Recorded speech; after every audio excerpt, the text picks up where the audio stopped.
ഒരു പ്രോഗ്രാമിന് പോയപ്പോൾ ഈ സമയത്ത് ഇതുപോലെ തന്നെ മുഖ്യാതിഥി എന്നൊക്കെ പറഞ്ഞിട്ട് എന്നെ വിളിച്ചതാണേ. എന്നിട്ട് കൊണ്ടുപോയി ഇരുത്തിയത് പുറകിൽ. അപ്പൊ എന്റെ കൂടെ ഇരിക്കുന്ന സാധാരണക്കാരനെ ഒരാൾ പോലും എൻ്റെ അടുത്ത് പറഞ്ഞു, മാം ഇവിടെ അല്ലല്ലോ ഇരിക്കേണ്ടത്, സ്റ്റേജിലല്ലേ. ഞാൻ പറഞ്ഞു കുഴപ്പമില്ല, നമുക്ക് സീറ്റ് കിട്ടിയല്ലോ, എന്തായാലും ഞാൻ ഹാപ്പിയാണ്. ഈവൻ എന്നെ ഒന്ന് പീഡിപ്പിക്കാൻ പോലും വെള്ളത്തിനടിയിൽ ആരും റെഡി അല്ല എന്നുള്ളതാണ്. അവൻ യൂസ് ചെയ്യുന്ന റെഗുലേറ്ററിന് തട്ടി മാറ്റിയിട്ട് അവനും തീരും ഞാനും തീരും. ഡ്രസ്സ് മാറണമെങ്കിൽ നീ ധൈര്യം ഡ്രസ്സ് മാറുമെന്ന് പറയുന്ന ഒരു കോൺഫിഡൻസ് ഉണ്ടല്ലോ, അത് മതി, അതെനിക്ക് നന്നായി കിട്ടുന്നുണ്ട്.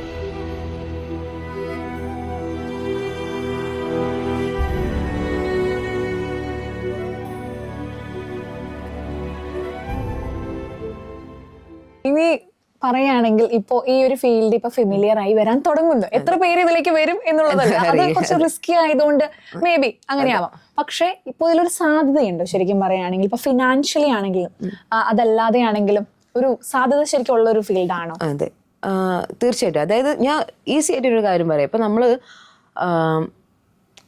ഒരുപാട് പേർക്ക് ഒരുപാട് അംബിഷൻസ് ഉണ്ടായിരിക്കും, ഇന്നതാവണം എന്നുള്ളതൊക്കെ. ഇപ്പോൾ ഒരു ഡോക്ടർ ആവാൻ ആഗ്രഹിക്കുന്നവരെ ഞാൻ ഒരിക്കലും അതിൽ നിന്ന് പിന്തിരിപ്പിക്കില്ല. അവർ ആ വഴിക്ക് തന്നെ പോകണം. ഡോക്ടർ എന്നുള്ളത് ആ വഴിക്ക് തന്നെ പോകണം. ചില ആളുകളുണ്ടായിരിക്കും കുറേ ഡിഗ്രി ചെയ്യും, PG ചെയ്യും, ഒരു എന്നെ പോലൊക്കെ തന്നെ ഒരു അന്തമില്ലാത്ത പോക്കായിരിക്കും പോകുന്നുണ്ടായിരിക്കും. പക്ഷെ എനിക്കിപ്പോൾ ഇങ്ങനെ ഒരു കരിയറിലേക്ക് വന്നപ്പോൾ എനിക്കിനി വരുന്ന ആളോടും പറയണം, +2 കഴിഞ്ഞിട്ട് നിങ്ങൾക്ക് ഡിഗ്രിക്ക് പോകാൻ താല്പര്യമില്ലെങ്കിൽ ഇതുപോലെ ഏതെങ്കിലും ഒരു പ്രൊഫഷണൽ കോഴ്സുകൾ എടുത്ത് നിങ്ങൾ പഠിക്കുക. വെറുതെ ടൈം കളയേണ്ട ആവശ്യമില്ല. MBBS പോകണമെങ്കിൽ കൃത്യമായിട്ട് അങ്ങോട്ടേക്ക് പോവുക, എഞ്ചിനീയറിംഗ് ആണെങ്കിൽ കൃത്യമായിട്ട് അങ്ങോട്ടേക്ക് പോവുക. അതല്ല ഒരു ലക്ഷ്യമില്ലാത്ത ഒരാളാണെങ്കിൽ ഈവൻ വേണ്ട, ഞങ്ങളുടെ ഈ കോഴ്സിന് 10th പോലും പാസ്സാവേണ്ട ആവശ്യമില്ല. ജസ്റ്റ് 18 വയസ്സും പിന്നെ സ്വിമ്മിങ്ങും ഇച്ചിരി ഒരു മനക്കെട്ടി മാത്രം മതി. ഏത് ബാക്ക് ബെഞ്ചേഴ്സിനും കയറി വന്നിട്ട് നല്ല സാലറിയോട് കൂടിയിട്ട് തന്നെ വർക്ക് ചെയ്യാൻ പറ്റുന്ന ഒരു ഇൻഡസ്ട്രിയാണ്. എക്സ്പെൻസീവ് ആണ്, പക്ഷെ അതിനനുസരിച്ചുള്ള സാലറി നമുക്ക് കിട്ടുകയും ചെയ്യും. കാരണം ഞാൻ പറഞ്ഞല്ലോ, അത്രയും ഒരു റിസ്കി ജോബ് ചെയ്യുന്ന സമയത്ത് നമുക്ക് ചില ആളുകൾ മണിക്കൂർ വെച്ചിട്ട് പൈസ ഡോളേഴ്സ് മേടിക്കുന്ന ആളുകളുണ്ട്. അതൊക്കെ നമ്മുടെ എക്സ്പീരിയൻസിനനുസരിച്ചിട്ട് എനിക്കറിയുന്ന എത്രയോ സൂപ്പർവൈസേഴ്സൊക്കെ അവർക്ക് സാലറി കേട്ടാൽ നമ്മൾ ഞെട്ടിപ്പോവും, അത്രയുണ്ട്. പക്ഷെ നമ്മളൊക്കെ ആ ഒരു സ്റ്റേജിലേക്ക് എത്തും. നമ്മളെല്ലാവരും തുടങ്ങി ഇങ്ങനെ വന്നുകൊണ്ടിരിക്കുന്ന ആളുകളാണ്. സോ നമ്മളെല്ലാവരും ആ സ്റ്റേജിലേക്ക് എത്തും. നമ്മളും എന്താ പറയുക, അതുകൊണ്ടാണ് പറയുന്നത് എപ്പോഴും ഈ വൈറ്റ് കോളർ ജോബ്സ് നോക്കി നടക്കണേക്കാട്ടി നല്ലത് എൻജോയ് ചെയ്തിട്ട് അതാണ് ഞങ്ങളുടെ ഒരു ജോബിൻ്റെ ഒരു പ്രത്യേകത എന്ന് വെച്ചിട്ടുണ്ടെങ്കിൽ നമുക്ക് അങ്ങനെ ഒരു റെസ്ട്രിക്ഷൻസ് ഇല്ല. നിങ്ങൾക്ക് മുടി ഇപ്പം എത്ര ഓഫീസിൽ എനിക്കിങ്ങനെ മുടിയാക്കിയിട്ട് വർക്ക് ചെയ്യാൻ പറ്റുമെന്ന് എനിക്ക് അറിയാൻ പറ്റില്ല. എത്ര പേർക്ക് താടി വളർത്തിയിട്ട് ജോലി ചെയ്യാൻ പറ്റുമെന്ന് അറിയില്ല. മുടി വളർത്തി ബോയ്സ് ആണെങ്കിലും ഇപ്പോൾ ഒരു മുടി വളർത്തണം, പല അവരുടെ ജോലിക്ക് വേണ്ടിയിട്ട് മുടി കട്ട് ഇത് കളയേണ്ട സിറ്റുവേഷൻസ് വരും. ഭയങ്കര സങ്കടത്തോട് കൂടിയിട്ട് അവർ അത്ര സ്നേഹിക്കുന്ന മുടി വെട്ടിക്കളയും. ഞങ്ങളുടെ ഡൈവിങ്ങിൽ അങ്ങനെ ഒരു പ്രശ്നമേ ഇല്ല. നിങ്ങൾക്ക് ഷോർട്ട്സ് ഇടുന്ന വർക്ക് ചെയ്യണമെങ്കിൽ നിങ്ങൾ ഷോർട്ട്സ് ഇട്ടോളൂ. ഉള്ളതൊന്ന് ജസ്റ്റ് ഒന്ന് നീറ്റായിട്ട് മാത്രം മതി. അതായത് ഗസ്റ്റ് കാണുന്ന സമയത്ത് അയ്യേ എന്ന് പറയരുത്. ബാക്കി നിങ്ങൾക്ക് എന്ത് വേണമെങ്കിലും നിങ്ങൾക്ക് നിങ്ങളുടെ ഇഷ്ടം. അതെ, ഫ്രീഡം ജോബാണ് ഈ പറയുന്ന ഡൈവിംഗ് എന്ന് പറയുന്നത്. മേ ബി അതുകൊണ്ടൊക്കെ ആയിരിക്കും ഇതിൽ വന്നവർ. നമുക്ക് ഇഷ്യൂസ് നമുക്കെന്ന് വെച്ചാൽ ടാൻ അടിക്കും. ടാനിങ് ഞാനൊന്നും സൺസ്ക്രീൻ ഒന്നും യൂസ് ചെയ്യില്ല. കാരണം എന്ന് വെച്ചിട്ടുണ്ടെങ്കിൽ ഈ യൂസ് ചെയ്തിട്ട് ഇത് പിന്നെയും വെള്ളത്തിലേക്ക് തന്നെയാണ്. പിന്നെയും ഇത് ആ പൈസ ഉണ്ടെങ്കിൽ നമുക്ക് എന്തോരം ഫുഡ് കഴിക്കാം എന്ന് വിശ്വസിക്കുന്ന ഒരാളാണ്. അത്രയും നമ്മൾ മേക്കപ്പിന് വേണ്ടിയിട്ട് കളയേണ്ട ഒരു ആവശ്യം വരുന്നില്ല. ടാനിങ് ഉണ്ടായിരിക്കും. നമ്മുടെ ഹെയറൊക്കെ ഇപ്പോൾ ബോയ്സിൻ്റെ ഒക്കെ ഈ കളറായിരിക്കും അവരുടെ ഹെയറിൻ്റെ. അതായത് ഇവർ ലീവിന് പോയി വന്നിട്ടുണ്ടെങ്കിൽ ആൾക്കാർക്ക് എന്ത് കോലത്തിനാടാ വന്നിക്കണത് എന്നുള്ള രീതിയിൽ ചോദിക്കും. പക്ഷെ ആ ഒരു വെള്ളത്തിനോടുള്ളൊരു ഇഷ്ടം കൊണ്ടാണ് അതും അവരൊരു സ്റ്റൈലാക്കി മാറ്റി എടുത്തിട്ട് മുന്നോട്ട് പോയിക്കൊണ്ടിരിക്കുന്നത്. നല്ല ഫുഡിയാണ്. ആഫ്രിക്കയിലാണ് വർക്ക് ചെയ്യുന്നത്, കുറെ കാര്യങ്ങൾ പഠിച്ചിരിക്കാന്ന് പറഞ്ഞു. ആഫ്രിക്കയിൽ ഏറ്റവും ഇഷ്ടപ്പെട്ട ഫുഡ് ഏതാ? എനിക്ക് അവിടുത്തെ നമ്മുടെ എൻ്റെ പേര് ഞാൻ മറന്നുപോയി, റെഡ് മീറ്റ് ഉണ്ട്. അതായത് നമ്മുടെ ബീഫ് അതായത് കഷ്ണങ്ങളാക്കിയിട്ട് അത് ഉണക്കും. വേവിക്കൊന്നുമില്ല, കുക്കിംഗ് ഒന്നുമില്ല. അതിങ്ങനെ ഉണക്കിയിട്ട് നമ്മൾ അത് കഴിക്കും, പച്ചയ്ക്ക് കഴിക്കും. അതെന്റെ ഭയങ്കര എന്റെ പേര് ബൾട്ടൻ എന്തോ ആയിരുന്നു, ഞാൻ ഇപ്പം മറന്നുപോയി. ഇത് കഴിഞ്ഞിട്ട് ഞാൻ പറഞ്ഞുതരാം. അതെന്റെ ഞാൻ അതേ കഴിച്ചുകൊണ്ടിരിക്കും. അവിടെയുള്ള എല്ലാവർക്കും അറിയാം. അവിടെയുള്ള അവരുടെ ഒരു ഫോറിനർ ഞാനാണ്. അവിടെയുള്ള ആകെ മലയാളി അല്ലെങ്കിൽ ആകെ ഇന്ത്യക്കാരി അവിടെ വർക്ക് ചെയ്യുന്നവരുടെ സ്ഥാപനത്തിൽ തന്നെ ആദ്യത്തെയാണ്. അപ്പോൾ ഇവരുടെ ഒരു പ്രശ്നം എന്ന് വെച്ചിട്ടുണ്ടെങ്കിൽ ഇവരുടെ ഫുഡുകൾ, ഇവരുടെ കൾച്ചർ, ഇതൊക്കെ എന്നെ പഠിപ്പിച്ചു തരും. എന്നിട്ട് അവർ പറയും ഇപ്പൊ ഞങ്ങളുടെ ഒരു മരുമകളാണ് ഇനി ഇവിടുത്തെ ഒരു ചെക്കനെയും കല്യാണം കഴിച്ച് ഇവിടെ കൂടി അവർക്ക് ഇങ്ങോട്ട് വിടാനേ താല്പര്യമില്ലായിരുന്നു. ഇന്നും തിരിച്ചു വാ എന്ന് പറയും. ശരിയാണ്, ഞാനൊക്കെ ലൈഫിൽ സെറ്റിൽ ആവുകയാണെങ്കിൽ ഞാൻ അവിടെ പോയിട്ടുണ്ടെങ്കിൽ, കാരണം അത്രയും ബ്യൂട്ടിഫുൾ ആയിട്ടുള്ള കൺട്രിയാണ്. എനിക്കിഷ്ടമാണ് ഡൈവിങ്ങും എനിക്ക് നടക്കും. എൻ്റെ അടുത്ത ഹോബി എന്ന് പറഞ്ഞാൽ ഹൈക്കിംഗ് ആണ്. സോ ഇത് രണ്ടും നടക്കുന്ന ഒരു രാജ്യമാണ് സൗത്ത് ആഫ്രിക്ക. പിന്നെ ഭയങ്കര ഞാൻ പറഞ്ഞത് ഭയങ്കര ലവബിൾ ആയിട്ടുള്ള ആളുകളാണ് അവിടെ ഉള്ളത്. സ്നേഹിച്ച നമ്മളെ ചങ്ക് കുറച്ച് തരും. ഞാൻ വെറുപ്പിച്ചാലോ അയ്യോ പിന്നെ ലീഗലല്ലേ, ലീഗലല്ല അവിടെ എല്ലാവർക്കും ഗണ്ണ് യൂസ് ചെയ്യാൻ വേണ്ടി പറ്റും. സോ ഞാൻ പുറത്തിറങ്ങൊക്കെ ആണെങ്കിലും ആദ്യമൊക്കെ എനിക്ക് ഭയങ്കര ബുദ്ധിമുട്ടുണ്ടായിരുന്നു. ഈ പറഞ്ഞ പോലെ ഞാൻ അവിടെ നിൽക്കുന്ന സമയത്ത് തന്നെ ഒരാൾ വന്നിട്ട് ബോയ് ആണെന്ന്, എനിക്ക് ബോയ് കട്ട് ആക്ച്വലി. അപ്പോൾ ഞാൻ സ്കൂളിലേക്ക് വേണ്ടിയിട്ട് വരെ ബസ് കാത്ത് നിൽക്കുന്ന സമയത്ത് ഒരാൾ ഗണ്ണ് കൊണ്ടുവന്നു. വന്നിട്ട് ഗണ്ണൊക്കെ എന്നോട് പൈസ ഒക്കെ എടുക്കാൻ വേണ്ടി പറഞ്ഞു. ഞാൻ കുറെ അങ്ങോട്ട് കയറി സംസാരിച്ചു, ഇത് ഈ തോക്ക് പൊട്ടു, ഇതിൽ എത്ര ഉണ്ട് എന്നൊക്കെ നമുക്കറിയാലോ, എങ്ങനെ പിടിച്ചിട്ട് നമ്മൾ മലയാളീസ് അല്ലേ. അപ്പൊ ആളിനോട് ഇങ്ങനെ ചോദിച്ചു ഗേൾ ആണോ എന്ന് ചോദിച്ചു. അപ്പം പറഞ്ഞു അപ്പൊ ഞാൻ കുറച്ച് യെസ് ഗേളാ. നല്ല തണുപ്പുള്ള കോട്ടൊക്കെ എപ്പോഴും യൂസ് ചെയ്യായിരുന്നു. ഗേളാണെന്ന് പറഞ്ഞു. അപ്പൊ പറഞ്ഞു ഇവിടുത്തെ കാര്യമല്ലേ? പറഞ്ഞു ഇന്ത്യക്കാരിയാണെന്ന് പറഞ്ഞു.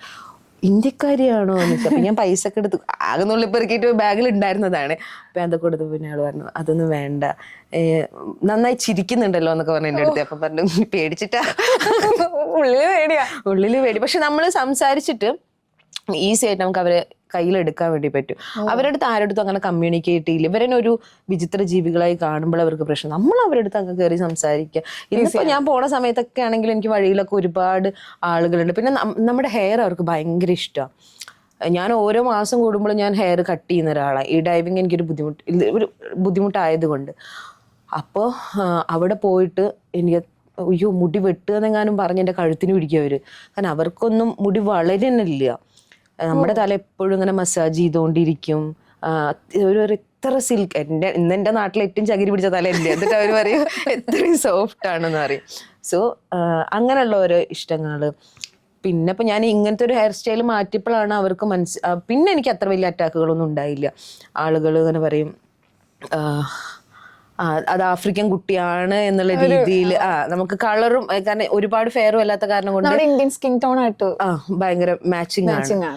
അപ്പൊ ഈ മുടി ഇങ്ങനെ ആക്കിയതിനു ശേഷം പിന്നെ ഞാൻ അവിടെ സേഫ് ആയിരുന്നു. പിന്നെ ഞാൻ അവിടുത്തെ ആള്. പിന്നെ കുറെ കമ്പനിക്കാരൊക്കെ കിട്ടി, സെറ്റ് ലൈഫ്. പിന്നെന്താ ഇപ്പൊ കേരളത്തിലാണ് ഇപ്പൊ നിലവിൽ അല്ലെ? ട്രിവാൻഡ്രം, കോവളത്തല്ലോ പാലക്കാട് കൊടുത്തിട്ട്. അതല്ല, അത് കറക്റ്റ്. എനിക്ക് പാലക്കാട്ടുകാരിയാണല്ലോ, അപ്പൊ അതിന്റെ ഒരു സന്തോഷം എന്തായാലും ഉണ്ട്. പക്ഷെ കോവളത്ത് നിന്നല്ല സ്റ്റാർട്ട് ചെയ്യുന്നത് ഏറ്റവും ആദ്യം സ്കൂബ.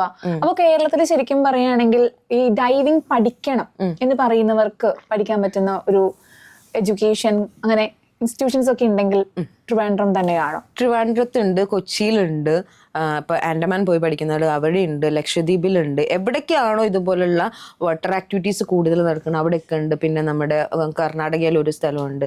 അങ്ങനെ അവിടെ പോയി പഠിക്കണമെങ്കിൽ ഇനിയിപ്പോൾ കൊച്ചിയിലാണ് ഇപ്പോൾ വർക്ക് ചെയ്തിപ്പോൾ നമുക്ക് അങ്ങനെ കണ്ടിന്യൂസ് ക്ലാസ് വരണമെന്നില്ല. ഇപ്പോൾ നിങ്ങളൊരു ഓഫീസ് സ്റ്റാഫ് ആണെങ്കിൽ നിങ്ങൾക്ക് സാറ്റർഡേ സൺഡേ മാത്രമേ ക്ലാസ് ഉള്ളൂ വെച്ചിട്ടുണ്ടെങ്കിൽ അത് കൊച്ചിയിലാണെന്നുണ്ടെങ്കിൽ നിങ്ങൾക്ക് എന്ത് ചെയ്യാൻ വേണ്ടി പറ്റും, അവിടുത്തെ ഏതെങ്കിലും ഡൈ സെൻറ്റേഴ്സ് ഉണ്ടായിരിക്കും. ജസ്റ്റ് ഒന്ന് ഗൂഗിൾ ചെയ്ത് നോക്കിയാൽ മതി. അപ്പോൾ അതിൽ എവിടെ എല്ലാ ഡൈ സെൻറ്റേഴ്സും സൂപ്പറാണ്. കേരളത്തിലുള്ള ഒരു വിധത്തിൽ എല്ലാവരും നന്നായിട്ട് തന്നെ നമുക്ക് എന്ത് ചെയ്യുന്നുണ്ട്, എഡ്യൂക്കേഷൻ പ്രൊവൈഡ് ചെയ്യുന്നുണ്ട് ഡൈവിങ് എല്ലാത്തിനും. സോ എനിക്ക് അങ്ങനെ ഒന്നിനെ എടുത്ത് അങ്ങനെ ഇമ്പോർട്ടൻ്റ് ആയിട്ട് പറയേണ്ട ആവശ്യമില്ല. പക്ഷെ ഓപ്പർച്യൂണിറ്റീസ് ഉണ്ട് കേരളത്തിൽ. യെസ്, ഓപ്പർച്യൂണിറ്റി അയ്യോ ഇഷ്ടം പോലെ അല്ലേ? ഇഷ്ടം പോലെ ഒന്നുമില്ല, പുറത്താണ് കുറച്ചും കൂടെ ഒക്കെ നമുക്ക് ഈ ജോബിന്റെ ഒരു പ്രത്യേകത എന്ന് വെച്ചാൽ നമുക്ക് IELTS ഇല്ലാണ്ട് വേൾഡ് വൈഡ് പോയിട്ട് വർക്ക് ചെയ്യാൻ വേണ്ടി പറ്റും. അതാണ് നമ്മൾ പ്രൊവൈഡ് ചെയ്യുന്ന സർട്ടിഫിക്കറ്റിന്റെ ഒരു പ്രത്യേകത എന്ന് പറയുന്നത്. ബാക്കി എല്ലാത്തിനും ജോലിക്ക് നമുക്ക് IELTS ചോദിക്കില്ലേ, ഇതിന് IELTSന്റെ ആവശ്യമില്ല. ഇത് അതാ ഞാൻ പറഞ്ഞു. ഇനിയിപ്പോൾ അങ്ങനെയൊക്കെ ചോദിച്ച് IELTS ഒക്കെ ചോദിച്ച് നിൽക്കുമ്പോഴും ഇതിൽ ആളുകളുടെ എണ്ണമേ കുറവ്. അതിൽ കുറച്ച് കണ്ടീഷൻസും കൂടെ വെച്ചിട്ടുണ്ടെങ്കിൽ എന്ത് സംഭവിക്കും, ആളുകളുടെ എണ്ണം കുറവായിരിക്കും. സോ അതിൻ്റെ ആവശ്യമില്ല. പിന്നെ ഇപ്പോൾ ഈ പറയുന്ന പോലെ ഇപ്പോൾ എനിക്കൊരു സ്റ്റുഡൻറ്റ് വന്ന കുട്ടി എന്ന് പറയുന്നത് എനിക്ക് കോൾ ചെയ്തിട്ട് പറഞ്ഞു ചേച്ചി ഞാൻ +2 തോറ്റു. അപ്പോൾ ഞാൻ പറഞ്ഞു ഓക്കെ കുഴപ്പമില്ല. അപ്പോൾ ഞാൻ വിചാരിച്ചു ഒരു വിഷയമൊക്കെ പോയിട്ടുണ്ടെന്നാണ്. എത്ര വിഷയം പോയി ചേച്ചി? 5 വിഷയം. എത്ര വിഷയം? 6. ഏതാ കിട്ടിയത്? മലയാളം. ഇങ്ങോട്ട് പോരെന്ന് പറഞ്ഞു. ഇന്നിപ്പോൾ അവൻ നന്നായിട്ട് വർക്ക് ചെയ്യുന്നു. കമാന്നൊരക്ഷരം അവൻ ഇംഗ്ലീഷിൽ സംസാരിക്കാൻ ബുദ്ധിമുട്ടായിരുന്നു. നമ്മുടെ ഒരു പ്രത്യേകത എന്ന് വെച്ചാൽ നമുക്ക് വരുന്ന ഗസ്റ്റൊക്കെ ഫോറിനേഴ്സ് ആണെങ്കിലും അല്ലെങ്കിൽ നോർത്ത് ഇന്ത്യൻസ്, ഇവരായിട്ട് കമ്മ്യൂണിക്കേറ്റ് ചെയ്ത് നമ്മൾ ലാംഗ്വേജും പഠിക്കും. അപ്പോൾ എനിക്ക് ഇപ്പോഴും ഞാൻ പറയുന്നത് വെച്ചിട്ടുണ്ടെങ്കിൽ +2 തോറ്റു 10 തോറ്റു എന്ന് പറഞ്ഞിട്ട് ആരും ആത്മഹത്യ ഒന്നും ചെയ്യേണ്ട ആവശ്യമില്ല. നിറയെ ഈ ജോബ് എന്ന് മാത്രമല്ലെന്നേ, ഒരുപാട് നമ്മൾ അറിയാത്ത ഒരുപാട് ജോബുകളുണ്ട്. സ്കൈ ഡൈവിങ് എന്താ സ്കോപ്പ് ഇല്ലാത്തതാണോ? നല്ല സ്കോപ്പുള്ള ഇതാണ്. അതിൻ്റെ ഇൻസ്ട്രക്ടർ ലെവലൊക്കെ എടുത്തിട്ടുണ്ടെങ്കിൽ നല്ല സാലറിയോട് കൂടിയിട്ട് വർക്ക് ചെയ്യാൻ വേണ്ടി പറ്റും. സോ ഒരുപാട് ഓപ്പർച്യൂണിറ്റീസ് ഉണ്ട്. ഇതൊന്നും കാണാണ്ട് കയറി ആത്മഹത്യ ചെയ്ത് ജീവിതം കളയുന്നു എന്നുള്ളതാണ് വേറൊരു സങ്കടമായിട്ട് തോന്നുന്നത്. തീർച്ചയായിട്ടും കറക്റ്റ്. അതുണ്ട്, എല്ലാവർക്കും ഉണ്ട്, അറിയുന്നില്ല മേഖലകളുള്ളത് അറിയുന്നില്ല, എത്രമാത്രം ഉണ്ട് എന്നുള്ള സംഭവം ഉണ്ടല്ലോ. എല്ലാവർക്കും ഒരു കോമൺ കുറെ കാര്യങ്ങളുണ്ട്. അത് തന്നെയാണ് നമ്മളിപ്പോഴും ചൂസ് ചെയ്യാറ്. അതാണ് സേഫർ എന്നത് കൊണ്ട് ഇങ്ങനെ പോകുന്നതാണ്. എപ്പോഴും അങ്ങനെ തന്നെയാണ്. ഒന്ന് ജസ്റ്റ് ഒന്ന് തിരുത്തി ചിന്തിച്ചാൽ മതി. അതായത് ഈ സേഫ് ജോബ് എന്നുള്ളത് ഒന്ന് മാറ്റി ചിന്തിച്ചാൽ ലൈഫേ കളർഫുൾ ആണ്, അടിപൊളിയാണ്. അതെ, കളർഫുൾ ലൈഫാണ് ഈ നമ്മൾ ഈ ചട്ടക്കൂടുന്നൊന്ന് പുറത്ത് ചാടുക, അത്ര ഇതല്ലോ. നമ്മുടെ സൊസൈറ്റി ഉണ്ടാക്കി വെച്ചിരുന്നൊരു ചട്ടക്കൂടുണ്ടല്ലോ, അതിൽ നിന്ന് ചാടിയാൽ തന്നെ സൂപ്പറാ. നാട്ടിലൊരു റിയാക്ഷൻ എങ്ങനെയുണ്ട്? നാട്ടിലോ? എൻ്റെ നാട്ടുകാർ ഭയങ്കര പാവങ്ങളാണ്, ഭയങ്കര നിഷ്കളങ്കരായിട്ടുള്ള ഒരു ആളുകളാണ്. ഏകദേശം പാലക്കാട്, പട്ടാമ്പി അല്ലെങ്കിൽ പാലക്കാട് ഏരിയാസിലുള്ളവരെന്ന് പറയുന്നത്. അറിയാത്തത് കൊണ്ടായിരിക്കാം മേ ബി ഇങ്ങനെ. പക്ഷെ ഇന്നും സോഷ്യൽ മീഡിയ ഒക്കെ കണ്ടിട്ട് ഒരുപാട് ആൾക്കാർ വന്നിട്ട് ഇങ്ങനെ ഫോട്ടോ എടുക്കാനും അങ്ങനെയുള്ള. പക്ഷെ അത്ര പോലും എൻ്റെ നാട്ടിലുള്ള ആളുകളുടെ എന്നുള്ളൊരു റെസ്പോൺസ്, അതായത് എല്ലാ ആളുകളും അല്ല, ഈ പറയുന്ന ഇതിലിരിക്കുന്ന കുറച്ച് ആളുകളുണ്ടല്ലോ, ഇവര് ഇനിയിപ്പം നമ്മുടെ ആളാണ് എന്താന്ന് കരുതിയിട്ടാന്ന് അറിയില്ല, എനിക്ക് ആ ഒരു വേണ്ട ഒരു സപ്പോർട്ടൊന്നും എനിക്ക് കിട്ടുന്നില്ല എന്നുള്ളത് പച്ചയായിട്ടുള്ള ഒരു സത്യം തന്നെയാണത്. ഈവൻ ഒരു പ്രോഗ്രാമിന് പോയപ്പോൾ ഈ സമയത്ത് ഇതുപോലെ തന്നെ മുഖ്യാതിഥി എന്നൊക്കെ പറഞ്ഞിട്ട് എന്നെ വിളിച്ചതാണേ. എന്നിട്ട് കൊണ്ടുപോയി ഇരുത്തിയത് പുറകിൽ. അപ്പൊ എൻ്റെ കൂടെ ഇരിക്കുന്ന സാധാരണക്കാരനെ ഒരാൾ പോലും എൻ്റെ അടുത്ത് പറഞ്ഞു, മാം ഇവിടെ അല്ലല്ലോ ഇരിക്കേണ്ടത്, സ്റ്റേജിലല്ലേ. ഞാൻ പറഞ്ഞു കുഴപ്പമില്ല, നമുക്ക് സീറ്റ് കിട്ടിയല്ലോ, ഇവിടെ ഇരുന്ന് എവിടെയെങ്കിലും ഇരുന്നാൽ മതിയല്ലോ എന്ന് പറഞ്ഞിട്ട്. അങ്ങനെ കാണുന്ന ആളുകൾ ഇന്നും ഉണ്ട് അവിടെ നാട്ടിൽ. അറിവില്ലായ്മ ആയിരിക്കാം, അല്ലെങ്കിൽ പത്രം ചിലപ്പോൾ നമ്മളൊക്കെ പത്രത്തിലൂടെ അല്ലേ അറിയുന്നത്. സോ പത്രം വായിക്കാത്തതിൻ്റെ പ്രശ്നമായിരിക്കാം, അതല്ലെങ്കിൽ അവരൊക്കെ അത്രയല്ലേ ഉള്ളൂ, അത്ര മതി എന്ന് പറഞ്ഞിരിക്കണവരായിരിക്കാം. എന്തായാലും ഞാൻ ഹാപ്പിയാണ്. എനിക്ക് അവിടെ അല്ലെങ്കിൽ വേറൊരു സ്ഥലത്ത് നമ്മളെ ഭയങ്കരമായിട്ട് നമ്മളതിനെ സപ്പോർട്ട് ചെയ്യുന്നു, ഇഷ്ടപ്പെടുന്ന ആളുകളുണ്ട്. ഞാൻ അതിൽ ഹാപ്പിയാണ്. ഇതൊക്കെ അങ്ങനെയില്ല, നമ്മൾ നോക്കാറില്ല. ഈ ഒരു ഡിഫറൻസ് എന്തായാലും നമ്മുടെ കടലിലേക്ക് എത്തുന്ന സമയത്ത് ഇല്ലല്ലോ, ഒരിക്കലും ജെൻഡർ വേരിയേഷൻ ഇല്ല. അങ്ങനെ ഈവൻ എന്നൊന്ന് പീഡിപ്പിക്കാൻ പോലും വെള്ളത്തിനടിയിൽ ആരും റെഡി അല്ല എന്നുള്ളതാണ്. കാരണം എല്ലാവരും ഒരു ബ്രീത്തിന്റെ മേലെയല്ലേ നിൽക്കുന്നത്. എന്നെ എന്തെങ്കിലും രീതിയിൽ ഇവിടെയാണ് ഒരു സർഫേസിലാകുമ്പോൾ നമ്മൾ ഭയങ്കരമായിട്ട് സ്ട്രഗിൾ ചെയ്യണം ഇതുപോലുള്ള പ്രശ്നങ്ങൾ. വെള്ളത്തിന്റെ അടിയിൽ നിന്നൊന്നുമില്ല, അവൻ യൂസ് ചെയ്യുന്ന റെഗുലേറ്ററിന് തട്ടി മാറ്റിയിട്ട് അവനും തീരും ഞാനും തീരും. സോ അവൻ തീരാൻ വേണ്ടിയിട്ട് അവൻ എന്തായാലും വെള്ളത്തിന്റെ അടിയിലൊന്നും ചെയ്യില്ലല്ലോ. സോ ഏറ്റവും സേഫ് ആയിട്ടുള്ള ഒരു ഇടം പറയുന്നത് വെള്ളത്തിന്റെ ഇടയിലാണ് എന്നുള്ളതാണ്. പിന്നെ ഇതുപോലെ തന്നെ നമുക്ക് മതം സംസാരിക്കാനില്ല, നമ്മളതിനെ ആരും മാറ്റി നിർത്താനില്ല, ഒന്നുമില്ല. കാരണം എന്തേലും സംസാരിക്കാൻ വേണ്ടിയിട്ട് വായ തുറന്ന ഉള്ളിലേക്ക് വെള്ളം പോവും. സോ ആരും അതിന് മുതിരത്തില്ല. സോ അതുകൊണ്ട് തന്നെ ഞങ്ങൾക്ക് മതമില്ല വെള്ളത്തിന്റെ അടിയിൽ, ആരും അങ്ങനെ ജഡ്ജ് ചെയ്യലോ ഒന്നുമില്ല. എല്ലാവരും അടിപൊളിയായിരുന്നു. നമ്മൾ വെള്ളത്തിന്റെ അടിയിൽ നിന്ന് കാണുമ്പോൾ പരസ്പരം കരയെന്ന് കണ്ടിട്ടായിരിക്കും വരും, എന്നാലും വെള്ളത്തിന്റെ അടിയിൽ നിന്ന് കാണുമ്പോൾ തന്നെ നമ്മൾ ഇങ്ങനെ ആക്കിയിട്ടാ പോവുക. സോ അത്രയേ ഉള്ളൂ നമ്മൾ വെള്ളത്തിന്റെ അടിയിൽ തന്നെ എല്ലാവരും. അത്രയും നമുക്ക് അതാ പറഞ്ഞത്, അത്രയും രസമാണ് ഞങ്ങളുടെ അണ്ടർ വാട്ടർ എന്ന് പറയുന്നത്. ഇതുവരെ അവിടെ അങ്ങനെ ഉള്ള ഒരു പ്രശ്നങ്ങളും ഇല്ല, ഇനി ഒരു പ്രശ്നം ഉണ്ടാവാൻ ഞങ്ങൾ അനുവദിക്കത്തുമില്ല. അടിപൊളിയാണ്. കരയാണോ കടലാണോ ഇഷ്ടം എന്ന് ചോദിച്ചാൽ കടൽ. ഒറ്റുത്തരേ ഉള്ളൂ കടൽ എന്നുള്ളത്. അതാ ഞാൻ പറഞ്ഞത്, നമ്മൾ ഇവിടെ ഉള്ള ഒരു പ്രശ്നത്തെ പറ്റി നമ്മൾ ചിന്തിക്കുന്നില്ല. ഒരു അരമണിക്കൂറാണ് നമ്മൾ വെള്ളത്തിന്റെ അടിയിലുള്ളതെന്ന് വെച്ചിട്ടുണ്ടെങ്കിൽ ആ അരമണിക്കൂർ നമ്മൾ ആ ലോകത്താ. അവിടെ ഈ പറയുന്ന മതവും കാര്യങ്ങളും ഒന്നും ഇല്ലാത്ത കാരണം നമുക്ക് അതിനെ പറ്റി അവിടെ ചിന്തിക്കേണ്ട ആവശ്യമില്ല. നമ്മളെല്ലാവരും ഈ റഷ് ആയിട്ടുള്ള ലൈഫിൽ നിന്ന് ഒരു 15 മിനിറ്റ് ഈ ഫോണും അല്ലെങ്കിൽ നമ്മുടെ ഫിനാൻഷ്യൽ കാര്യങ്ങളോ അല്ലെങ്കിൽ നമ്മുടെ ഇനിയിപ്പോൾ മാരേജോ വാട്ടെവർ കുട്ടികൾ ഇതിനൊന്നും പറ്റി ചിന്തിക്കാതെ ഒരു 15 മിനിറ്റ് നമുക്കൊന്ന് സ്വസ്ഥമായിരിക്കാൻ വേണ്ടി നമ്മൾ ശ്രമിക്കാറുണ്ട്. അതിനുവേണ്ടി നമ്മൾ യോഗ ചെയ്യാറുണ്ട്. അതിനുവേണ്ടി യോഗയ്ക്ക് വേണ്ടി ഞങ്ങളുടെ ഓരോ ഡൈവും ഓരോ യോഗ കഴിഞ്ഞ ഫീലാണ്. സോ ഓരോ ഡൈവിന് ശേഷവും നമ്മൾ ഭയങ്കര എന്താ പറയുക ഫ്രഷ് ആയിട്ടാണ് നമ്മൾ ഓരോരുത്തരും ഉള്ളത്. അത് തന്നെ ഡൈവിങ്ങിലുള്ളവർ ഇത്ര അങ്ങനെ പോസിറ്റീവായിട്ടും ചാടി കളിച്ച് നിൽക്കുന്നതിൻ്റെ ഒരു കാര്യം എന്ന് വെച്ചിട്ടുണ്ടെങ്കിൽ തന്നെ നമ്മൾ ആക്റ്റീവാണ്. മൊത്തത്തിൽ അടിപൊളിയാണ്. ഡൈവിംഗ് എന്ന് പറയുമ്പോൾ നമ്മൾക്ക് സ്കൂബ ചെയ്യാന്നുള്ളത് മാത്രമാണ് അറിയുന്ന ഒരു പരിപാടി. അതും നല്ല ഭംഗിയുള്ള കാഴ്ചകളൊക്കെ കാണാം, അങ്ങനെയുള്ള കാര്യങ്ങൾ കാണാൻ വേണ്ടിയിട്ട് സ്കൂബ ചെയ്യണം. അത് ഇപ്പോഴാണ് കുറച്ചും കൂടി. പക്ഷെ ഇപ്പോഴും വെള്ളത്തിന് പേടിയുള്ളവരുണ്ട്, ഞാൻ ഉൾപ്പെടെ. നല്ല പേടിയാണ് വെള്ളം, എനിക്ക് നല്ല പേടിയാണ് വെള്ളം. പേടിക്കുന്ന എന്തിനാണ്? എന്റെ വിചാരം ശ്വാസം കിട്ടില്ല, ഞാൻ മുങ്ങിപ്പോവും. ഈ രണ്ട് കാര്യം എനിക്ക് അറിയുള്ളൂ വെള്ളത്തിൽ ഇറങ്ങി കഴിഞ്ഞാൽ. അല്ല, സംഭവം ശരി തന്നെയാണ്. നമ്മൾ എക്യുപ്മെന്റ്സ് ഒന്നും ഇല്ലാണ്ട് നമ്മൾ പോവാന്ന് പറയുമ്പോൾ നമ്മൾ എന്തായാലും ഈ പറയുന്ന ബ്രീത്ത് നമുക്ക് കിട്ടില്ല എന്നുള്ളതാണ്. പക്ഷെ സ്കൂബയൊക്കെ ചെയ്യുന്ന സമയത്ത് നമ്മൾ ഫുൾ ബ്രീത്തും കൊണ്ടാണ് നമ്മൾ പോകുന്നത്. സോ പിന്നെ അവിടെ പേടിക്കേണ്ട ഒരു ആവശ്യം വരുന്നില്ല നമുക്ക്. നമുക്ക് എല്ലാവർക്കും ബ്രീത്ത് ചെയ്യാൻ കിട്ടിയാൽ തന്നെ നമുക്ക് ബാക്കി എല്ലാ കാര്യങ്ങളും ചെയ്യാൻ വേണ്ടി പറ്റുന്നു. ബ്രീത്തിങ് അവിടെ ഓക്കെയാണ്. പിന്നെന്ന് പറയുന്നത് ഈ എക്യുപ്മെന്റ്സ് ഒന്നും ഇല്ലാണ്ട് ഇറങ്ങുന്ന സമയത്ത് തീർച്ചയായിട്ടും നിങ്ങൾ പേടിക്കണം വെള്ളത്തിനെ. നമ്മൾ അങ്ങനെയാകുമ്പോൾ നമ്മൾ എന്താ പറയുക, Java is simple but powerful എന്ന് പറയുന്നത് പോലെ തന്നെ പേടിക്കേണ്ടതായിട്ടുള്ളതുണ്ട്. കാരണം ഒളിഞ്ഞിരിക്കുന്ന ഒരുപാട് അപകടം വെള്ളത്തിന്റെ അടിയിലുണ്ട് എന്നുള്ളതാണ്. സോ ഇതൊന്നും ശ്രദ്ധിക്കാതെ നമ്മൾ ഇറങ്ങുന്ന സമയത്ത് ഭയങ്കരമായിട്ടുള്ള പ്രശ്നങ്ങളുണ്ടായി. ഇപ്പം ഞാൻ പറഞ്ഞ വെള്ളം ഇങ്ങനെ സൈലന്റ് ആയി കിടക്കുമായിരിക്കും, അടിയൊഴുക്ക് ഉണ്ടായിരിക്കും. ഇത് അറിയാണ്ടായിരിക്കും നമ്മൾ ഈ പുഴയിലൊക്കെ പോയി ചാടുന്നത്. ആ അടിവലിവ് നമ്മളതിനെ കൊണ്ടുപോകും. നമുക്ക് എത്ര സ്വിമ്മിങ് അറിയുന്ന ഒരാളാണ്. സോ നമ്മളെപ്പോലെ ഒരു പ്രൊഫഷണൽ ആയിട്ടുള്ള ഒരാളുടെ അടുത്ത് ചോദിച്ചാൽ നമ്മൾ ഫെമിലിയർ അല്ലാത്തൊരു സ്ഥലത്ത് നമ്മൾ ആരും ഇറങ്ങത്തില്ല. നമ്മൾ ആ ഒരു പ്രദേശത്തെ പഠിച്ച്, ഇനിയിപ്പോൾ പുതിയൊരു സ്ഥലമാണെങ്കിൽ പോലും നമ്മൾ അവിടെ പോയിട്ട് പഠിച്ച് അവിടെയുള്ള ലോക്കൽസിനായിട്ട് സംസാരിച്ച് അവിടെ ഹൈറ്റൈഡ് ലോട്ടൈഡ് ഇവിടെ ഈ പറയുന്ന പോലെയുള്ള സ്രാവ് പോലുള്ള മീനുകൾ വരുന്ന ഒരു ഏരിയാസ് ആണോ എന്നുള്ളതൊക്കെ നമ്മൾ പഠിച്ചതിന് ശേഷം മാത്രമാണ് നമ്മൾ ഇറങ്ങുന്നത്. സോ ബാക്കിയുള്ള ആളുകൾ അതൊന്നും ശ്രദ്ധിക്കാണ്ടാണ് ഈ കെട്ടി നിൽക്കുന്ന വെള്ളത്തിലൊക്കെ പോയിട്ട് ഇപ്പം അടുത്ത് തന്നെ ഒരു കോറിയിലൊരു ഷൂട്ടിന് എന്തോ വന്നിട്ടുള്ള ഒരു ഫിലിമിലായിട്ട് ഇത്ര സിമ്പിളായിട്ട് അവൻ പോയി എന്നുള്ളതാണ്. അവിടെ നമുക്ക് ആ വീഡിയോ കാണുമ്പോൾ തന്നെ അതിൻ്റെ ഒരു ഡെപ്തിൻ്റെ ഏരിയാസും പിന്നെ അങ്ങോട്ട് കരയുടെ അതായത് ഷാലോ ഡെപ്തും പിന്നീട് അങ്ങോട്ട് ഡെപ്തും പോകുന്ന ഏരിയാസ് നമുക്ക് കാണാൻ വേണ്ടി പറ്റും. അവിടെ കൂടെ നിൽക്കുന്ന ആളുകൾക്ക് പോലും ഒന്നും ചെയ്യാൻ പറ്റിയില്ല എന്നുള്ളതാണ്. ഒരു വ്യക്തിനെ നമുക്ക് 3 മിനിറ്റിൻ്റെ ഉള്ളിൽ വെള്ളത്തിൻ്റെ ഉള്ളിൽ നിന്ന് കയറ്റിക്കൊള്ളണം. അതിൻ്റെ ഉള്ളിൽ നമ്മൾ എന്ത് ചെയ്യണം, ആള് മുങ്ങി തുടങ്ങും എന്നുള്ളതാണ്. സോ 3 മിനിറ്റൊക്കെ മാക്സിമം തോന്നുന്നു. അതിൻ്റെ ഉള്ളിൽ തന്നെ രക്ഷിക്കണം. 3ാമത്തെ മുങ്ങലിൽ കിട്ടിയിട്ടില്ലെങ്കിൽ പൊന്തി വരും. നമ്മൾ 3 പ്രാവശ്യം നമ്മൾ പൊന്തി വരും. ആ 3ാമത്തേൽ പിടുത്തം കിട്ടിയിട്ടില്ലെങ്കിൽ പിന്നെ രക്ഷയില്ല എന്നുള്ളതാണ്. സോ കൃത്യമായിട്ടുള്ള ഒരു അവയർനെസ് നമുക്ക് നമ്മുടെ ഈ പ്രശ്നം എന്താ വെച്ചിട്ടുണ്ടെങ്കിൽ കുട്ടികൾക്കാണെങ്കിലും ആർക്കാണെങ്കിലും കൃത്യമായിട്ടുള്ള ഒരു അവയർനെസ് കൊടുക്കുന്നില്ല. നമ്മൾ വേറെ എന്തൊക്കെ കാര്യങ്ങൾ പഠിപ്പിക്കുന്നു, അത് പഠിപ്പിക്കുന്നു, ഇത് പഠിപ്പിക്കുന്നു. ഒരു പ്രളയം, ഇനി നമുക്ക് പ്രളയത്തൊന്നും പ്രെഡിക്റ്റ് ഒന്നും പറ്റില്ല, എന്താ സംഭവിക്കണമെന്നൊന്നും അറിയാൻ പറ്റാത്തത്. സോ ചെറുപ്പത്തിൽ തന്നെ കുട്ടികളെ സ്വിമ്മിങ് പഠിപ്പിക്കുക. ചിലപ്പോൾ അത് സ്വയം രക്ഷയ്ക്കും മറ്റുള്ളവരെ ഒന്ന് രക്ഷിക്കാൻ വേണ്ടിയിട്ടെങ്കിലും ആയിരിക്കാം. നമുക്ക് പറയാലോ, എൻ്റെ മകൻ പോയിട്ടുണ്ടെങ്കിൽ അത് ഒരുവൻ്റെ ആളെ രക്ഷിച്ചിട്ടെന്നെങ്കിലും പറയാൻ വേണ്ടി പറ്റും.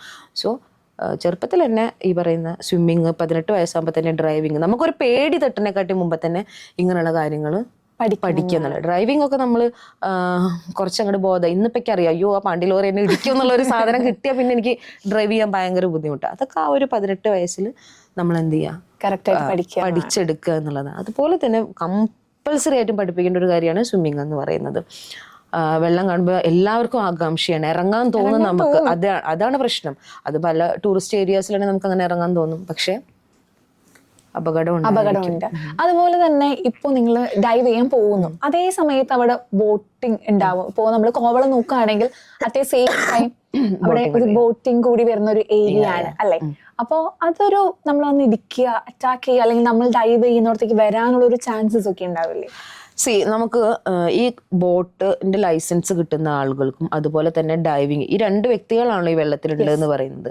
ഇവർക്ക് 2 പേർക്കും ക്ലാസ്സിൽ, അതായത് ഈ ബോട്ടിന്റെ ലൈസൻസ് കൊടുക്കുന്ന സമയത്ത് തന്നെ നമുക്ക് അതിൽ കുറച്ച് കാര്യങ്ങൾ പഠിക്കാനുണ്ട്. അതായത് ഫ്ലാഗുകൾ അല്ലെങ്കിൽ വെള്ളത്തിനടിയിൽ സിമ്പിൾസ്. ഇപ്പൊ അവിടെ ഒരു ഫ്ലാഗ്, ഒരു ഡൈവിന്റെ ഫ്ലാഗ് കാണുവാണെങ്കിൽ ആ ബോട്ട് ഓടിക്കുന്ന അല്ലെങ്കിൽ ജെറ്റ്സി ഓടിക്കുന്ന ആൾക്ക് അറിയാൻ വേണ്ടി പറ്റും എന്ത് ഡൈവേഴ്സ് അണ്ടർ വാട്ടറിൽ ഉണ്ട് എന്നുള്ളത്. അതിനാണ് നമ്മൾ എന്ത് ചെയ്യുന്നത്, ആ ഫ്ലാഗ് വെച്ച് ഇറങ്ങുന്നത്. ഇനി ഡൈവർമാർ ശ്രദ്ധിക്കേണ്ട ഒരു കാര്യം എന്ന് വെച്ചിട്ടുണ്ടെങ്കിൽ എപ്പോൾ വെള്ളത്തിനടിയിൽ പോകുമ്പോഴും ഈ ഒരു ഫ്ലാഗ് നമ്മൾ വെച്ചിരിക്കണം. അല്ലെങ്കിൽ ഇവർക്ക് അറിയില്ല നമ്മൾ അണ്ടർ വാട്ടറിൽ ഉണ്ട് എന്നുള്ളത്. അപ്പോൾ ഇതിന്റെ പ്രൊപ്പലറൊക്കെ അടിച്ച്, അതായത് ഇത് വെച്ചിട്ടില്ലെങ്കിൽ ബോട്ടിന്റെ പ്രൊപ്പലർ വന്ന് അടിച്ച് നമുക്ക് അപകടം വരെ ചത്തുപോകും, പ്രശ്നം ഉണ്ടായിരിക്കും. സോ 2 പേരും ശ്രദ്ധിക്കുക എന്നുള്ളത്, ഇറങ്ങണക്കാട്ടി മുമ്പ് നമ്മൾ ഫ്ലാഗ് വെക്കുക, അല്ലെങ്കിൽ ബോ ഉണ്ടായിരിക്കും. ഈ ബോ നമ്മൾ വെള്ളത്തിൽ കൊണ്ടുപോയി വെക്കുക. അപ്പോൾ ഈ പറയുന്ന ബോട്ടുകാർക്ക് അറിയാം ഇവിടെ ഡൈവേഴ്സ് ഉണ്ടെന്ന്. സോ അവർ കറക്കി അപ്പുറത്ത് കൂടെ എടുത്തോളും. ആ ഒരു ഏരിയാസിന്റെ, അതായത് നമ്മൾ ആ ഫ്ലാഗ് വെച്ചിട്ട് ഇത്ര റൗണ്ടിലാണ് നമ്മൾ നിൽക്കേണ്ടത് എന്നുള്ളതൊക്കെ നമുക്ക് പഠിക്കാൻ ഉണ്ട്. കറക്റ്റ് നമുക്ക് അറിയാൻ പറ്റും നമ്മൾ എത്ര ലൊക്കേഷൻ എല്ലാം നമ്മൾ മാപ്പിംഗ് ആയിക്കോട്ടെ നാവിഗേഷൻ ഒക്കെ നമ്മൾ പഠിച്ചിട്ടാണ്. അതാ ഞാൻ പറഞ്ഞത്, നമ്മളെല്ലാം പഠിച്ചിട്ടാണ് പഠിക്കാനുണ്ട് അത്യാവശ്യം. പക്ഷെ ഭയങ്കര സിമ്പിൾ ആണ്, അത്ര കോംപ്ലിക്കേറ്റഡ് ഒന്നും അല്ല, ഒരു റോക്കറ്റ് സയൻസും അല്ല ഡൈവിംഗ് എന്ന് പറയുന്നത്. കുറച്ച് കാര്യങ്ങളേ ഉള്ളൂ, പക്ഷെ ഉള്ളത് അടിപൊളിയായിട്ട് പഠിച്ചിട്ടുണ്ടെങ്കിൽ ഒന്നും പറ്റില്ല. ഈ ഫ്ലാഗിന്റെ ഇത്ര റേഡിയേഷനിലാണ് നമ്മൾ നിൽക്കാൻ വരെ പാടുമെന്നുള്ളത്. ഫ്ലാഗ് ഇവിടെ വെച്ചിട്ട് കുറച്ച് അപ്പുറത്ത് മറ്റേ ഇപ്പൊ ഞാൻ കോവളത്ത് ഇറങ്ങുവാണ്, അപ്പൊ ഞാൻ ഡൈവിംഗ് സൈറ്റിന്റെ അവിടെ ഇറങ്ങിയിട്ട് അപ്പുറത്ത് ആ പള്ളിയുടെ അവിടെ പോയി നിന്നിട്ടുണ്ടെങ്കിൽ ബോട്ട് അടിച്ചെന്നെ കൊണ്ടുപോകത്തേ ഉള്ളൂ. സോ ആ ഒരു ഏരിയ അല്ലെങ്കിൽ ആ ഒരു റേഡിയേഷന്റെ പുറം വിട്ട് നമുക്ക് പോകാൻ വേണ്ടി പറ്റില്ല. അപ്പൊ നമുക്ക് അപകടങ്ങൾ സംഭവിക്കും. ശ്രദ്ധ, പഠിച്ച കാര്യങ്ങള് അതുപോലെ ഫോളോ അപ്പ് ചെയ്യുക എന്നുള്ളതാണ് നമ്മൾ ചെയ്യേണ്ട ഒരു കാര്യം. ഓക്കെ, ഇത്രയും നേരം നമ്മൾ നല്ല നല്ല എക്സ്പീരിയൻസസ് മാത്രം പറഞ്ഞുകൊണ്ടിരുന്നത്. ഏത് ഫീൽഡിലാണെങ്കിലും നമ്മൾ വർക്ക് ചെയ്യുമ്പോൾ ഉറപ്പായിട്ടും എന്തെങ്കിലുമൊക്കെ ഒരു നെഗറ്റീവ് അടിക്കുന്ന ഒരു മൊമെന്റ് ഉണ്ടാവില്ലേ, ഒരു ബാഡ് എക്സ്പീരിയൻസ് ആയിട്ടോ അല്ലെങ്കിൽ നമുക്ക് തന്നെ വേണ്ട മതി പോവാം അങ്ങനെ തോന്നാം അല്ലേ? മനുഷ്യ സഹജമാണ്, നമുക്ക് എല്ലാ എക്സ്പീരിയൻസ് ഉണ്ടാവും. 24/7 ഹാപ്പി ആയിട്ടിരിക്കാൻ നമുക്ക് പറ്റിയെന്ന് വരില്ല. അങ്ങനെ എന്തെങ്കിലും ഒരു എക്സ്പീരിയൻസ് ഉണ്ടെങ്കിൽ? ഇല്ല, അങ്ങനെ നിർത്തിപ്പോണ്ട സിറ്റുവേഷൻസ് ഇല്ല. ചില സമയത്ത് വിശപ്പ് ഭയങ്കരമായിട്ട് തലയ്ക്ക് ഭ്രാന്ത് പിടിക്കുന്നത്. കാരണം എന്ന് വെച്ചിട്ടുണ്ടെങ്കിൽ ചില സമയത്ത് വർക്കിൻ്റെ സമയത്താണെങ്കിൽ നമുക്ക് പ്രോപ്പറായിട്ട് ഫുഡ് കഴിക്കാൻ വേണ്ടി പറ്റില്ല. കാരണം ഈ വെള്ളത്തിൻ്റെ അടിയിൽ നിന്നിട്ട് കയറി വന്ന് ഇതൊക്കെ. അപ്പോൾ നമ്മുടെ ടൈമിങ് ലഞ്ച് ടൈമൊക്കെ നീങ്ങിപ്പോവും.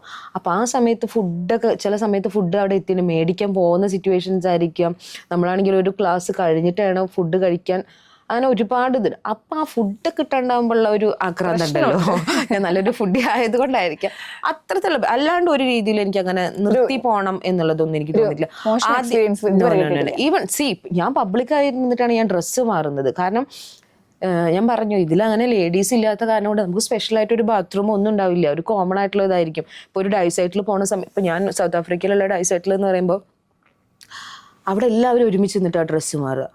ബോയ്സ് ആയിക്കോട്ടെ, ഉള്ളൊരു ഗേൾ ഞാനാണ്. എനിക്ക് വേണ്ടി ഇപ്പോൾ അവിടെ ഒരു ബാത്റൂം പണിയാനോ അല്ലെങ്കിൽ ഈ ബാത്റൂം കുറേ അപ്പുറത്തേക്കാണ്, ഞാൻ അവിടെ പോയി വരുമ്പോഴേക്കും ഇവിടെ ഡൈവിങ് തുടങ്ങിയിട്ടുണ്ടായിരിക്കും.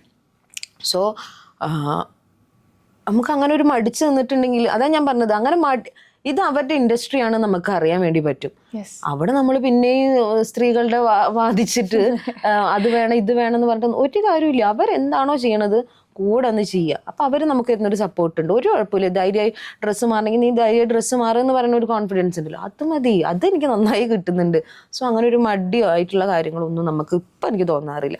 ഇത്ര ഉള്ളു, സിമ്പിൾ. അതാ ഞാൻ പറഞ്ഞത്, ഇത് ഇത്ര സിമ്പിളാണെന്നുള്ളത് റിയലൈസ് ചെയ്തത് ഞാൻ ഡൈവിങ്ങിലേക്ക് വന്നത്. ഒരുപാട് എൻ്റെ ലൈഫിൽ ചേഞ്ചസ് വന്നത് ഡൈവിംഗിലേക്ക് വന്നപ്പോഴാണ്.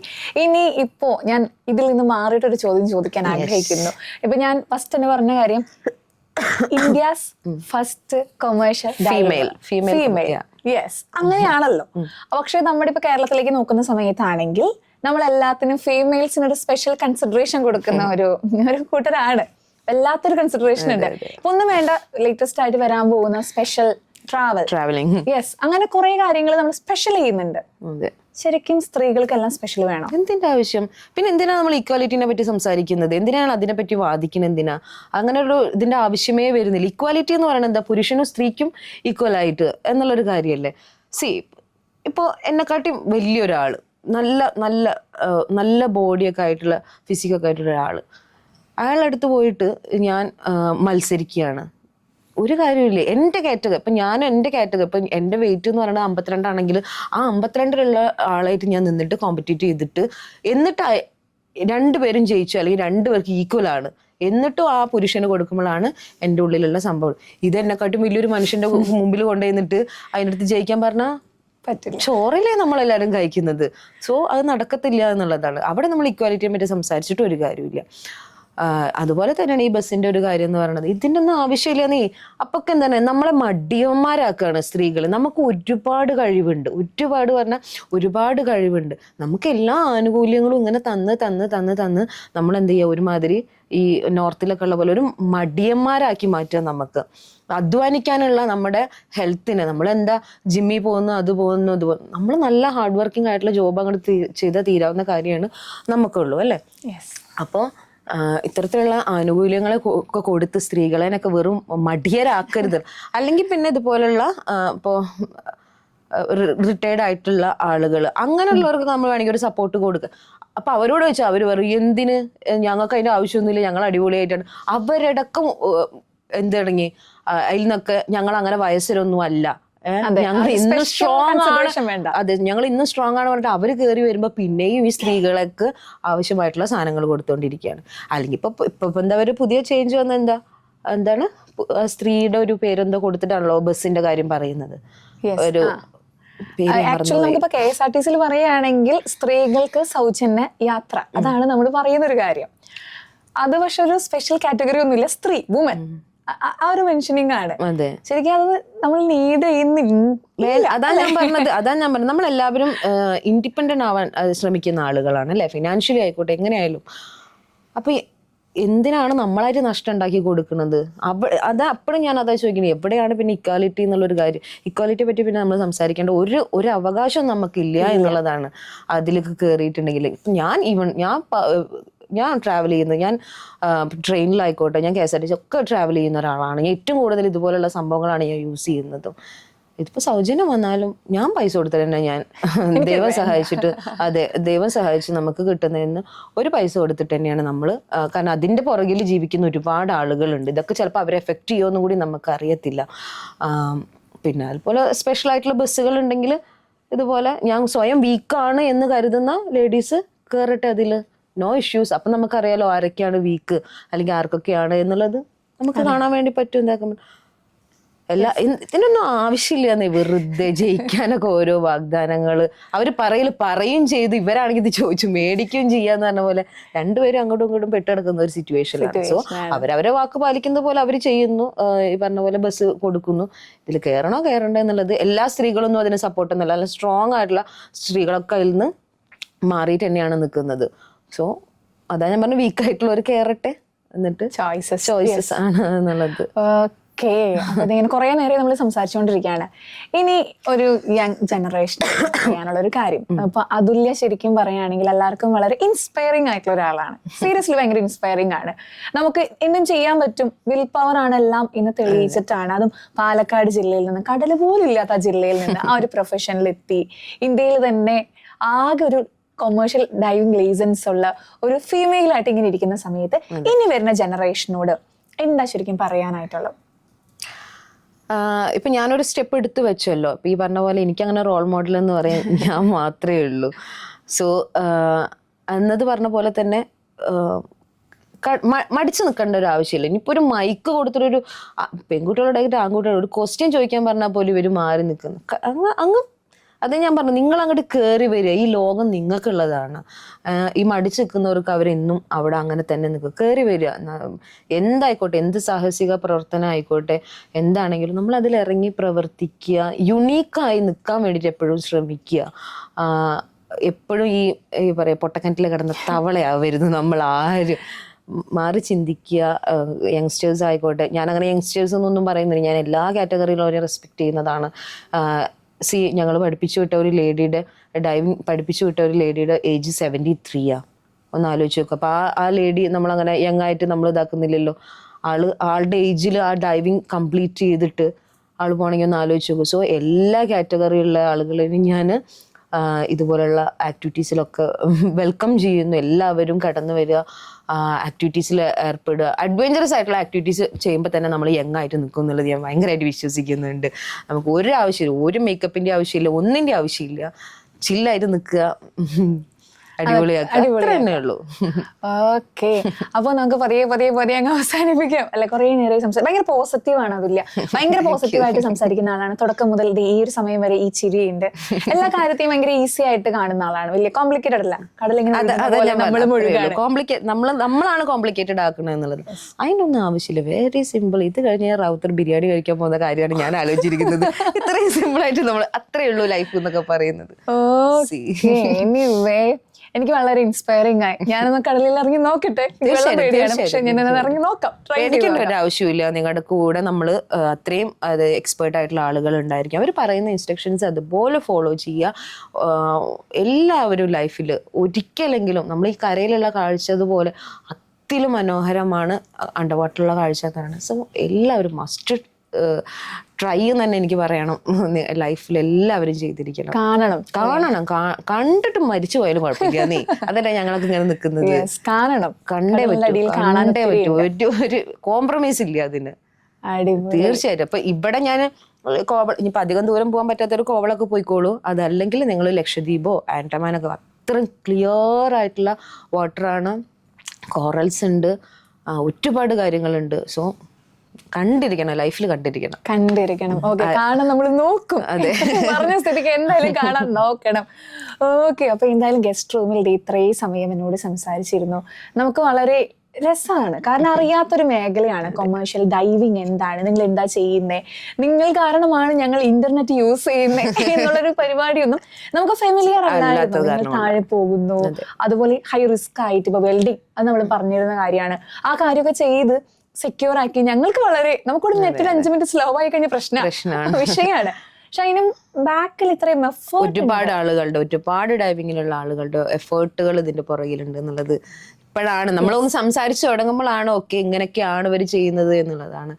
സോ ശരിയാണ്, അത് നമ്മൾ അറിയുന്നത് ഇപ്പോഴാണ്, ഇങ്ങനെ അറിഞ്ഞു വരികയാണ്. അപ്പൊ എന്തായാലും ഇത്രയും പുതിയ പുതിയ മേഖലകൾ ഇനി നമുക്ക് എല്ലാവർക്കും ഇൻട്രൊഡ്യൂസ് ആയി വരുന്നുണ്ട്. ഇനി വരട്ടെ എന്നാണ്. തീർച്ചയായിട്ടും ഇനിയും അഗെയിൻ ഒരുപാട് പേര് വരട്ടെ, സ്ത്രീകൾ വരട്ടെ, മുമ്പോട്ട് വരട്ടെ, എല്ലാവരും എല്ലാ ഫീൽഡിലും വേണം എന്നുള്ളതുണ്ടല്ലോ. അപ്പൊ എന്തായാലും ഇത്രയും സമയം സംസാരിച്ചതിൽ വളരെയധികം സന്തോഷം.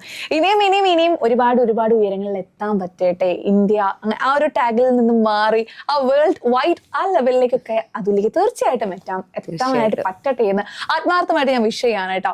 അപ്പോൾ താങ്ക് യു സോ മച്ച്. അപ്പോൾ ഇത്രയും സമയം ഗസ്റ്റ് റൂമുമായിട്ട് കൂടെ ഉണ്ടായിരുന്ന ഞാൻ ആയില്യാണ്. എൻ്റെ ഒപ്പം ഉണ്ടായിരുന്ന നമ്മുടെ ഇന്ത്യയുടെ സ്വന്തം ആദ്യത്തെ വനിതാ കൊമേഴ്ഷ്യൽ ഡൈവർ ആയിട്ടുള്ള അതുല്യ ആയിരുന്നു. അതുല്യ, താങ്ക് യു സോ മച്ച്.